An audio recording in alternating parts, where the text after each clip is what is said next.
আপনি কি কখনো লক্ষ্য করেছেন একটা মেয়েকে বাইরে থেকে দেখে যতটা স্মার্ট, কনফিডেন্ট আর কঠিন মনে হয়, ভেতর থেকে সে আসলে ততটাই নরম আর আবেগপ্রবণ। এটা অনেকটা নারকেলের মতো, বাইরে শক্ত খোলস কিন্তু ভেতরে একদম নরম শ্বাস। কিন্তু আসল মজাটা কোথায় জানেন? যখন তারা প্রাণপণ চেষ্টা করে এই দুর্বলতাগুলো লুকিয়ে রাখতে। তারা চায় না কেউ তাদের মনের খবর জানুক, কিন্তু আমরা যারা একটু বুদ্ধিমান পুরুষ, আমরা ঠিকই সেই লুকানো সংকেতগুলো ধরে ফেলি। আর বিশ্বাস করুন, যখন আপনি এই গোপন ভাষাটা বুঝে যাবেন, তখন পুরো খেলাটাই আপনার হাতে চলে আসবে। আজকের এই আলোচনাটা একটু অন্যরকম, তাই খুব মনোযোগ দিয়ে শুনবেন। আজ আমি আপনাদের সাথে এমন 8টি গোপন সাইকোলজিক্যাল বিষয় নিয়ে কথা বলবো, যা মেয়েরা মুখে কখনো স্বীকার করবে না, কিন্তু তাদের চোখ, তাদের আচরণ আর বডি ল্যাঙ্গুয়েজ সব বলে দেয়। আপনি যদি তাদের এই গোপন দুর্বলতাগুলো ধরতে পারেন, তাহলে দেখবেন সম্পর্ক বা আকর্ষণের চাকাটা আপনিই ঘোরাচ্ছেন। তো মূল আলোচনায় যাওয়ার আগে একটা ছোট্ট রিকোয়েস্ট। আপনারা অনেকেই ভিডিও দেখেন কিন্তু লাইক বা সাবস্ক্রাইব করতে ভুলে যান। এক্ষুনি ভিডিওটাতে একটা লাইক দিয়ে দিন এবং চ্যানেলটা সাবস্ক্রাইব করে নিন, কারণ এইরকম সিক্রেট সাইকোলজি হ্যাকস আমি আপনাদের জন্যই নিয়ে আসি। শুরুতেই একটা কথা বলে রাখি, আজকের এই আলোচনা কিন্তু গতানুগতিক কোনো প্রেমের টিপস নয়, এটা পিওর হিউম্যান সাইকোলজি। ইউটিউবে আপনারা হয়তো মেয়ে পটানোর সহজ উপায় বা এই ধরনের অনেক ভিডিও দেখেছেন, কিন্তু আজকে আমরা যা শিখব তা সেই সব সাধারণ কথার চেয়ে অনেক গভীরে যাবে। আমরা সরাসরি মনের সেই দরজায় টোকা দেব যেটা সচরাচর বন্ধ থাকে। 1. চোখের ভাষা বা আই কন্ট্যাক্টের জাদুকরী ক্ষমতা। প্রথম যে জায়গাটা দিয়ে খেলা শুরু হয় সেটা হলো চোখ। বলা হয় চোখ হলো মনের আয়না, আর মেয়েদের ক্ষেত্রে এটা 100% সত্যি। আই কন্ট্যাক্ট এমন একটা পাওয়ারফুল টুল বা অস্ত্র, যেটা ঠিকমতো ব্যবহার করতে পারলে কোনো কথা না বলেও আপনি তার মনের ভেতর ঝড় তুলে দিতে পারেন। ধরুন আপনি তার সাথে কথা বলছেন, সাধারণ ছেলেরা কি করে, হয় এদিক ওদিক তাকায়, না হয় নার্ভাস হয়ে যায়। কিন্তু আপনি যদি তার চোখের দিকে তাকিয়ে ধীরস্থিরভাবে কথা বলেন আর মাঝে মাঝে আপনার দৃষ্টিটা একটু বাঁকা বা গভীর করে তোলেন, তখন তার ভেতরে একটা অদ্ভুত ফিলিংস কাজ শুরু করে। সে হয়তো দেখবেন নিজের চুল ঠিক করছে, বা বারবার ঠোঁট কামড়াচ্ছে, অথবা বসার ভঙ্গি পাল্টাচ্ছে। এগুলো সব হলো সিগন্যাল যে সে আপনার উপস্থিতিতে এফেক্টেড হচ্ছে। এখানে একটা ছোট্ট ট্রিক শিখিয়ে দিই, একে বলে ট্রায়াঙ্গেল মেথড বা ত্রিভুজ পদ্ধতি। আপনি তার এক চোখের দিকে তাকাবেন, তারপর দৃষ্টি নামিয়ে তার ঠোঁটের দিকে 2 সেকেন্ড তাকিয়ে থাকবেন, তারপর আবার অন্য চোখের দিকে তাকাবেন। এই যে ঠোঁটের দিকে তাকানোর ওই 2 সেকেন্ড, এটা তার মস্তিষ্কে একটা শর্ট সার্কিট করে দেয়। সে অবচেতনভাবেই ভাবতে শুরু করে যে আপনি হয়তো তাকে কিস করতে চাইছেন, বা তার প্রতি আপনার একটা গভীর টান আছে। এই সেক্সুয়াল টেনশনটাই তাকে সেই নিরাপদ জোন বা কমফর্ট জোন থেকে বের করে আনে। সে তখন একটু ঝুঁকি, একটু রোমাঞ্চ অনুভব করতে শুরু করে। আর বিশ্বাস করুন, মেয়েরা মুখে যতই বলুক তারা নিরাপদ থাকতে চায়, অবচেতন মনে তারা এই রোমাঞ্চটাই খোঁজে। 2. গোপনীয়তা বা প্রাইভেসির আকর্ষণ। দ্বিতীয় পয়েন্টটা খুব ইন্টারেস্টিং। প্রত্যেকটা মেয়ে, সে যতই সাধু সাজুক না কেন, মনে মনে এমন একটা ছেলেকে খোঁজে যে তার পার্টনার ইন ক্রাইম হতে পারে। মানে যার কাছে সে তার সব গোপন ইচ্ছে, তার মনের অন্ধকার দিকগুলো শেয়ার করতে পারবে, কোনো বিচার বা জাজমেন্টের ভয় ছাড়া। সাইকোলজি বলে মানুষ তাকেই সবচেয়ে বেশি বিশ্বাস করে যে তার সিক্রেট বা গোপন কথা পেটে রাখতে পারে। যখন একটা মেয়ে বুঝতে পারে যে আপনি তার কথা কাউকে বলবেন না, আপনি তার প্রাইভেসিকে সম্মান করেন, তখন সে ধীরে ধীরে আপনার কাছে নিজেকে উজাড় করে দিতে শুরু করে। সে বুঝতে পারে যে আপনার সাথে একটু আধটু দুষ্টুমি বা ভুল কিছু করলেও সেটা বাইরে জানাজানি হবে না। আর ঠিক এখান থেকেই সেই ঘনিষ্ঠতা শুরু হয়। সে তখন নিজেই চাইবে আপনার সাথে একটু একা সময় কাটাতে। দেখবেন সে হয়তো বলছে, আজ বাসায় কেউ নেই, বা আমার খুব বোর লাগছে, চলো কোথাও ঘুরে আসি। এগুলো কিন্তু সাধারণ কথা নয়, এগুলো হলো তার অবচেতন মনের আমন্ত্রণ। সে আপনাকে টেস্ট করছে। এই সময়ে যদি আপনি নার্ভাস না হয়ে কনফিডেন্সের সাথে পরিস্থিতি হ্যান্ডেল করেন, তাহলে সে আপনাকে সেই স্পেশাল জোনে এন্ট্রি দিয়ে দেবে যেখানে অন্যদের প্রবেশ নিষেধ। 3. স্পর্শের গোপন ভাষা। এবার আসি 3 নম্বর পয়েন্টে, যেটা হলো স্পর্শ।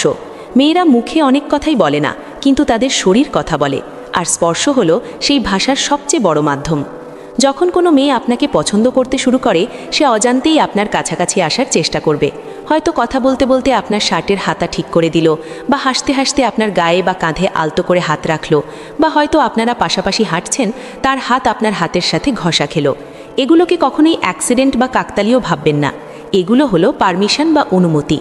সবচেয়ে মজার বিষয় হলো যখন আপনি পাল্টা রেসপন্স করেন। ধরুন কথা বলার সময় আপনি আলতো করে তার হাতে হাত রাখলেন, সে কি হাত সরিয়ে নিল নাকি হাতটা ওভাবেই রেখে দিল? যদি সে হাত না সরায়, তাহলে বুঝে নেবেন গ্রিন সিগন্যাল জ্বলে গেছে। স্পর্শ এমন একটা জিনিস যা মানুষকে 1 সেকেন্ডে আপন করে নিতে পারে। তবে মনে রাখবেন, এই স্পর্শ হতে হবে খুব ভদ্র কিন্তু দৃঢ়। এমনভাবে স্পর্শ করবেন যেন মনে হয় এটা পৃথিবীর সবচেয়ে স্বাভাবিক ঘটনা। যখন সে আপনার স্পর্শে নিরাপদ বোধ করবে তখন সে নিজেই চাইবে সেই স্পর্শটা দীর্ঘস্থায়ী হোক। 3. ইমোশনাল ভ্যালিডেশন বা প্রশংসার ক্ষুধা। 4 নম্বর পয়েন্টটা হলো ইমোশনাল ভ্যালিডেশন। সহজ বাংলায় বললে নিজেকে স্পেশাল ভাবার ইচ্ছে। বাইরে থেকে একটা মেয়েকে দেখে মনে হতে পারে তার কারো দরকার নেই, সে একাই 100, কিন্তু দিনের শেষে প্রত্যেকটা মানুষই চায় কেউ তাকে বুঝুক, কেউ তার প্রশংসা করুক। তবে এখানে একটা ক্যাচ আছে। আপনি যদি গতানুগতিক প্রশংসা করেন, যেমন তোমাকে খুব সুন্দর লাগছে বা তোমার চোখ সুন্দর, এগুলো সে 1000 বার শুনেছে, এতে কাজ হবে না। আপনাকে প্রশংসা করতে হবে তার ব্যক্তিত্বের, তার মনের। যেমন আপনি বলতে পারেন, তোমার হাসিটা খুব সুন্দর ঠিকই, কিন্তু হাসির আড়ালে মনে হয় অনেক কথা লুকিয়ে আছে, তুমি অন্যদের চেয়ে আলাদা। যখন আপনি তার রূপের চেয়ে তার গুণের বা তার ভেতরের সত্তার প্রশংসা করবেন, তখন সে আপনার কাছে ইমোশনালি বা মানসিকভাবে দুর্বল হয়ে পড়বে। সে ভাববে, এই ছেলেটা তো আমাকে শুধু শরীর হিসেবে দেখছে না, সে আমাকে মানুষ হিসেবে বুঝছে। আর যখনই এই কানেকশনটা তৈরি হবে, সে আপনার কাছে তার মনের সব কথা খুলে বলতে শুরু করবে, তার ভয়, তার স্বপ্ন, এমনকি তার ফ্যান্টাসিগুলোও। আর যে ছেলে একটা মেয়ের মনের খবর রাখে, শরীরের খবর পেতে তার বেশি সময় লাগে না। 5. ফ্যান্টাসির দুনিয়া এবং ডমিনেন্স। 5 নম্বর বিষয়টা একটু গভীর। ফ্যান্টাসি। প্রত্যেকটা মেয়ের ভেতরেই একটা ফ্যান্টাসির জগৎ থাকে, যেটা সে কাউকেই বলে না। সমাজের ভয়ে তারা খুব গুটিয়ে থাকে, কিন্তু মনের ভেতরে তারা চায় এমন একজন পুরুষকে যে হবে ডমিনেন্ট, যে পরিস্থিতি নিয়ন্ত্রণ করতে পারবে। মেয়েরা সাধারণত এমন ছেলেদের প্রতি তীব্র আকর্ষণ বোধ করে যারা নেতৃত্ব দিতে পারে, যারা সিদ্ধান্ত নিতে পারে। দেখবেন মেয়েরা প্রায়ই বলে, আমার অমুক ছেলেকে ভালো লাগে না, ও খুব বোরিং। এর মানে হলো ওই ছেলের মধ্যে সেই স্পার্ক বা আগুনটা নেই। আপনি যদি তার কথার মাঝে লুকানো ইঙ্গিতগুলো ধরতে পারেন, তাহলেই কেল্লাফতে। ধরুন সে বলছে, আমি সহজে ছেলেদের বিশ্বাস করি না, এর মানে সে আপনাকে চ্যালেঞ্জ করছে। আপনি যদি তখন একটু বাঁকা হাসি দিয়ে বলেন, সাহসী ছেলেরাই তো আসল মজা দেয়, তাই না? দেখবেন সে লজ্জা পাবে বা হেসে দেবে। এই যে ছোট ছোট ইঙ্গিতপূর্ণ কথা, এগুলো তার অবচেতন মনে আপনাকে নিয়ে ফ্যান্টাসি তৈরি করতে সাহায্য করে। সে ভাবতে শুরু করে যে আপনার সাথে থাকলে হয়তো তার সেই লুকানো ইচ্ছেগুলো পূরণ করা সম্ভব। আপনি যদি তাকে সঠিক ভাইব দিতে পারেন, সে নিজেই তার বাউন্ডারি বা সীমানাগুলো ভেঙে আপনার কাছে আসবে। 6. নিষিদ্ধ জিনিসের প্রতি আকর্ষণ। Forbidden fruit effect. 6 নম্বর পয়েন্টটা হলো সাইকোলজির ভাষায় ফরবিডেন ফ্রুট এফেক্ট। সোজা কথায়, যা বারণ তার প্রতি মানুষের টান বেশি। ছোটবেলায় আমাদের যে কাজটা করতে মানা করা হতো, আমরা সেটাই বেশি করতাম, তাই না? প্রেমের ক্ষেত্রেও তাই। মেয়েরা সেই ছেলের পেছনেই বেশি ছোটে যাকে সহজে পাওয়া যায় না। আপনি যদি সবসময় তার জন্য অ্যাভেলেবেল থাকেন, তাকে মিনিটে মিনিটে রিপ্লাই দেন, তার সব কথায় হ্যাঁ বলেন, তাহলে আপনার দাম কমে যাবে। সে আপনাকে টেকেন ফর গ্র্যান্টেড বা নিশ্চিত ধরে নেবে। কিন্তু যখন আপনি একটু ব্যস্ত থাকবেন, নিজের কাজ বা ক্যারিয়ার নিয়ে ফোকাসড থাকবেন, মাঝে মাঝে একটু অদৃশ্য হয়ে যাবেন, তখন তার টনক নড়বে। সে ভাববে, কিরে, ও আমাকে পাত্তা দিচ্ছে না কেন? ও কি অন্য কারোর সাথে কথা বলছে? এই যে তার মনে আপনাকে হারানোর ভয় বা জেলাসি তৈরি হলো, এটাই তার আকর্ষণ বাড়িয়ে দেবে বহুগুণ। আপনারা ইউটিউবে হয়তো ভালোবাসার মানুষটিকে কাছে পাওয়ার উপায় লিখে সার্চ করেন, কিন্তু আসল উপায় হলো নিজেকে একটু দূরে রাখা। যখন সে দেখবে আপনি সহজে তার হাতের মুঠোয় আসছেন না, তখন সে আপনাকে পাওয়ার জন্য পাগল হয়ে যাবে। সে আপনাকে স্টক করবে, আপনার স্ট্যাটাস দেখবে, আর নিজেই গায়ে পড়ে কথা বলতে আসবে। 7. পুরুষালী স্থিরতা বা শান্ত স্বভাব। 7 নম্বর পয়েন্টটা আমার খুব পছন্দের, সেটা হলো শান্ত থাকা। আজকালকার যুগে সবাই খুব অস্থির, একটুতেই রিয়াক্ট করে, একটুতেই রেগে যায় বা খুব এক্সাইটেড হয়ে পড়ে। কিন্তু এর মাঝে যে ছেলেটা শান্ত ধীরস্থির, তার আকর্ষণই আলাদা। মেয়েরা যখন দেখে যে একটা ছেলে কোনো পরিস্থিতিতেই ঘাবড়াচ্ছে না, তার মধ্যে একটা অদ্ভুত স্থিরতা আছে, তখন তারা ওই ছেলের মধ্যে একটা নিরাপত্তা খুঁজে পায়।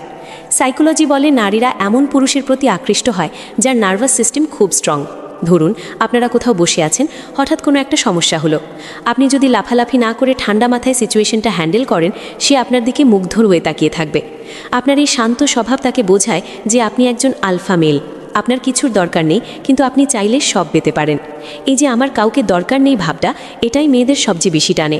আপনার চোখের চাউনি হবে স্থির, নড়াচড়া হবে ধীর। এই অ্যাটিটিউড তাকে বোঝাবে যে আপনি তাকে ইমপ্রেস করার চেষ্টা করছেন না, বরং আপনি নিজেই একটা ব্র্যান্ড। তখন সে নিজেই চাইবে আপনার এই শান্ত সমুদ্রের ঢেউয়ে ভাসতে। 8. নৈকট্যের উষ্ণতা বা প্রক্সিমিটি টেনশন। এবার আসি শেষ এবং সবচেয়ে গভীর পয়েন্টে। এটা হলো শরীরের নৈকট্য বা প্রক্সিমিটি। অনেকেই মনে করেন আকর্ষণ তৈরি করতে হলে গায়ে হাত দিতেই হবে, এটা ভুল ধারণা। আসল স্মার্ট ছেলেরা জানে না ছুঁয়েও কিভাবে স্পর্শের অনুভূতি দেওয়া যায়। ধরুন আপনারা পাশাপাশি বসে আছেন, হয়তো সোফায় বা গাড়িতে। আপনাদের মাঝে দূরত্ব খুব সামান্য, কিন্তু আপনারা কেউ কাউকে স্পর্শ করছেন না। এই যে মাঝখানের সামান্য ফাঁকা জায়গাটা, এখানে একটা ইলেকট্রিক টেনশন কাজ করে। সে অনুভব করতে পারছে আপনার শরীরের উষ্ণতা, আপনার নিঃশ্বাসের শব্দ। তার হার্টবিট বেড়ে যাচ্ছে, সে হয়তো বারবার পা নাড়াচ্ছে বা উসখুস করছে। একে বলে সেক্সুয়াল প্রক্সিমিটি টেনশন। আপনি হয়তো তার দিকে একটু ঝুঁকে কিছু একটা বললেন, কিন্তু তাকে স্পর্শ করলেন না। আপনার এই কাছাকাছি আসাটাই তার শরীরের সেন্সরগুলোকে জাগিয়ে তুলবে, বিশেষ করে তার ইনার থাই বা উরুর ভেতরের অংশ এবং ঘাড়ের কাছে সংবেদনশীলতা বেড়ে যায়। সে মনে মনে চাইবে আপনি সেই দূরত্বটা ঘুচিয়ে দিন। আপনি